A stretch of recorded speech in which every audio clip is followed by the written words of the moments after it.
Welcome to The Explainer. I am absolutely thrilled to have you here today. If you're an ambitious business owner, an entrepreneur, or maybe you're running a growing SME and you've got your sights firmly set on international expansion, well, you are definitely in the right place. Today, we're going to master the actual science of expanding your business worldwide through something called export market selection. And notice I said science there, not luck. We're going to dive into exactly how you build a rock-solid blueprint for global growth, totally removing guesswork from the equation. Okay, so here's our roadmap for today. We're going to kick things off with the global growth ambition, then move into defining export market selection, and then we'll look at TNIB as your strategic partner. After that, we'll cover how to move from strategy to execution, and wrap it all up with some real-world global success stories. Let's get into it. Section 1. The Global Growth Ambition. So, picture your business right now. You've got this amazing product, you have totally conquered your local market, and you are ready for the world.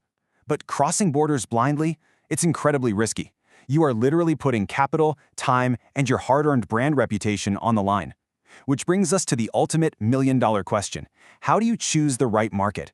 With the entire globe sitting right in front of you, how do you know for sure if your best opportunities are in North America, Southeast Asia, or Africa? The sheer complexity of international trade can honestly be overwhelming, and it demands a structured, precise solution.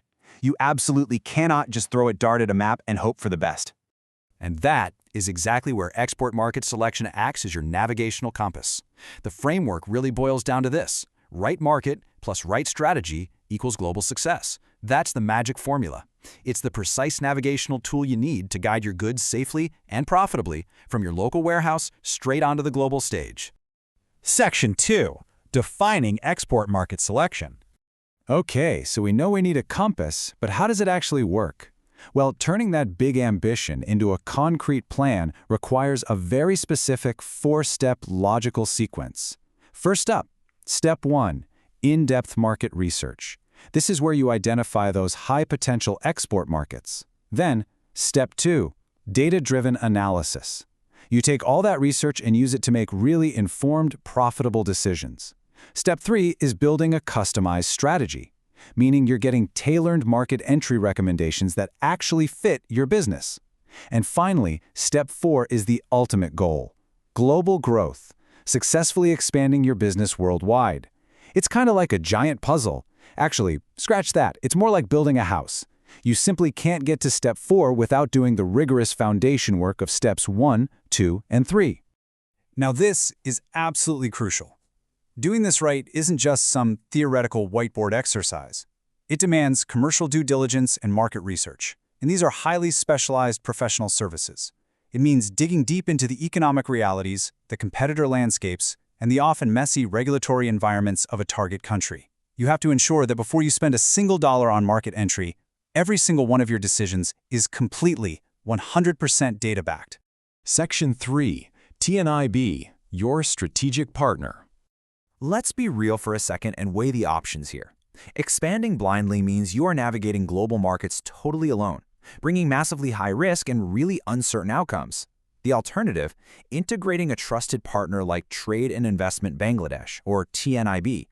This approach integrates expert consultancy for sustainable, long-term growth. It's a real game changer because they aren't just giving you a PDF of advice and walking away. They act as a long-term strategic guide throughout your entire journey. What's really cool is this whole ecosystem they've built. It operates as a true end-to-end solution.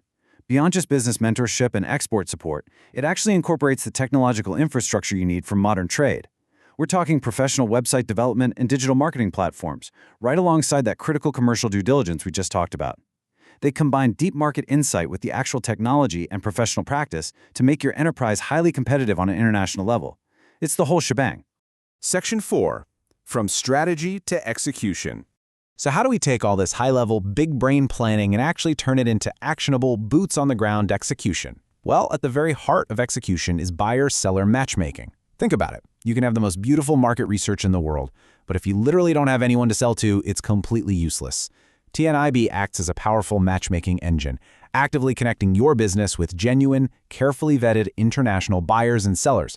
This is exactly how you bridge the gap between a great theoretical strategy and actual profitable cross-border sales. And making that matchmaking a reality? That relies on a very specific toolkit. We're talking about product positioning and branding, actively recruiting real dealers and distributors on the ground, and setting up single company exhibitions. Plus, on the digital front, it means utilizing search engine optimization and running highly targeted WhatsApp, email, and SMS campaigns. This is what real execution looks like in a local market. It's comprehensive and it's super proactive. Just to put this into perspective and see this adaptable expertise in action, let's look at some recent projects. In Malaysia, their focus is market-driven execution for Freshly Simple. Over in Africa, they're providing strategic consultancy for investment potentials in Djibouti, and they're also handling trade facilitation for the ICC Assam program. This beautifully demonstrates their ability to pivot and apply their expertise across vastly different global markets, from Southeast Asia to Africa and everywhere in between. Section 5. Real-world global success. You know, it's one thing to talk about frameworks and methodologies, but it's entirely another to see their real-world impact. For instance, Mustafiza Rahman, the founder and CEO of CanBiz Inc. over in Canada, said, "Working with Trade and Investment Bangladesh has been a highly professional and value-driven experience." He really highlights their strategic insight, their hands-on support, and their commitment to quality execution. He ultimately calls them a reliable partner for organizations seeking sustainable growth and cross-border collaboration. Having that kind of social proof and validation of professional practice is exactly what you want to see when you're choosing a consultant. We've actually got another great example from a second Canadian client, Rabar Landscaping Inc. They noted TNIB's responsive approach, clear communication, and deep understanding of cross-border business dynamics. And this reinforces a really vital lesson for all of us. When you are dealing with international expansion, clear communication, and a deep, practical understanding of cross-border dynamics, that is what adds real, tangible value to the engagement. It's not just about the numbers, it's about the relationship. Which brings us to our final thought for today. The global market is vast, it is incredibly lucrative, but it's also highly unforgiving to those who just wander in without a map. So, what does this all mean for you? Are you still relying on guesswork, or are you finally ready to implement a rigorous export market selection strategy for maximum results? Take a moment to evaluate your own readiness today and decide what your blueprint for global growth is really going to look like. Thanks so much for joining us on this explainer, and we will catch you next time.